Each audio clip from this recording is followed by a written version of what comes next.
Today, we are going on an absolutely incredible journey, a story that stretches back something like 6,000 years. We're going to find out how humanity went from sliding simple beads on a wooden rack to literally holding a universe of information right in the palm of our hands. This is a brief history of the computer. So, how did we actually make that leap? It's this amazing story of, these long, quiet periods of slow-burning ideas and then these sudden, explosive revolutions. It's about brilliant minds who were dreaming up the future centuries before it could ever be built. And really, to understand our world today, you have to understand how we first taught machines to count. And then, the really big step, how we taught them to think. All right, so our story starts way, way back. Not with electricity or silicon or anything like that, but with wood and metal and just plain old human hands. This first era, it's all about the physical, mechanical struggle to just make basic math faster and more reliable. Okay, the first thing that should just jump out at you here is the incredible amount of time we're talking about. Look at that jump. There are nearly 6,000 years between the Abacus and the next big calculating devices in the 1600s. For most of human history, innovation in this area moved at a truly glacial pace. And this is such a perfect example of how technology is so often born from a really personal need. Blaise Pascal, the French mathematician, he wasn't trying to change the world. He was just a young guy in his early 20s trying to help his dad, who was a tax accountant, with these endless, mind-numbing calculations. The Pascaline was really just a box of gears and wheels, but it was, in fact, the world's first automatic calculator. But the next great leap, well, it wasn't just about making calculations faster. It was about a completely revolutionary new idea. What if a machine could do more? What if it could follow a whole list of instructions? What if it could be programmed? And this concept right here, programmability, this is the core idea that separates a simple calculator from a true computer. It's the ability to give a machine a set of instructions, what we call a program, and then have it just run a task all on its own. This idea of feeding instructions to a machine, well, it was going to change everything.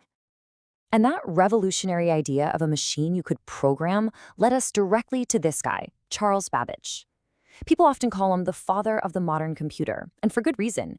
He was a total visionary who basically dreamed up the entire blueprint for modern computing more than 100 years before the technology even existed to build his ideas.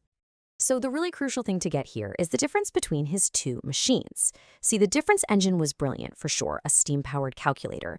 But the analytical engine, which he designed just a decade later, that was something else entirely. It had a memory, which he called the store, and a processor, which he called the mill. It had input and it had output. It was, in concept, a general-purpose computer. It was a blueprint for the future that was so far ahead of its time that it was never actually finished in his lifetime. Now, working right alongside Babbage was Ada Lovelace, and she was the one who saw the true potential of the analytical engine. She realized it could manipulate more than just numbers. It could work with any information that could be represented by symbols, things like music or letters. So in 1843, she wrote a detailed algorithm for the machine, a program to calculate something called Bernoulli numbers. And that is now recognized as the world's very first computer program. Now, Babbage's amazing mechanical dreams were totally limited by the technology of his time. To get to the next level, humanity had to ditch the gears and enter the age of the electron. This was the real game changer. Starting in the 1930s and 40s, these things called vacuum tubes started replacing physical moving parts. So instead of a gear turning, you could just have an electrical signal that was either on or off. This allowed for calculations at speeds that were they were totally impossible with clunky mechanical parts. And this new electronic era all led up to this machine, ENIAC. That stands for the Electronic Numerical Integrator and Computer. It was finished in 1945, and it was the world's first electronic general-purpose digital computer, a true monster of a machine that would completely redefine the scale of what was possible. And when I say monster, I mean it. ENIAC weighed 30 tons. It filled a massive room, and it ran on over 17,000 of those delicate, heat-generating vacuum tubes. But its power was just astronomical. Get this. In its first 10 years of operation, ENIAC performed more calculations than had been done by the entire human race up to that point. Just think about that for a second. So ENIAC kicks off this period of incredibly rapid evolution. The first generation, that was all about those bulky vacuum tubes. Then came the second generation, starting in '59, which replaced them with the much smaller, faster, and more reliable transistor. And then the third generation took another massive leap by putting hundreds of transistors onto a single silicon chip. That's the integrated circuit, or IC.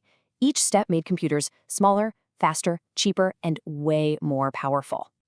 And this relentless shrinking, this miniaturization, it led us directly to the fourth and fifth generations, basically the era we live in now.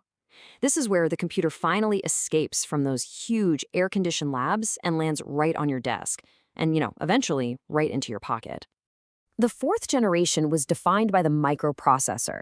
This is where we put thousands of circuits onto a single chip using what's called very large-scale integration, or VLSI, and that's what gave us the personal computer. But the leap to the fifth generation, our current era, was even crazier. We started using ultra-large-scale integration, ULSI, to cram millions of components onto that same tiny chip. And that's what enables everything from artificial intelligence to the smartphone in your hand right now. So here's what that explosive growth actually looks like. A typical fourth-generation machine had a memory capacity of around 100 million bits. For comparison, a first-generation computer like ENIAC, it had about 4,000. That's not just a little improvement. That is a complete transformation in only 30 years. So, from the Abacus to the Analytical Engine, from the room-sized ENIAC to the supercomputer in your pocket, it has been a breathtaking journey. What's so clear is that the pace of this innovation isn't just fast, it's actually getting faster. Which leaves all of us with the most exciting question of all. What in the world will the sixth generation of computers even look like?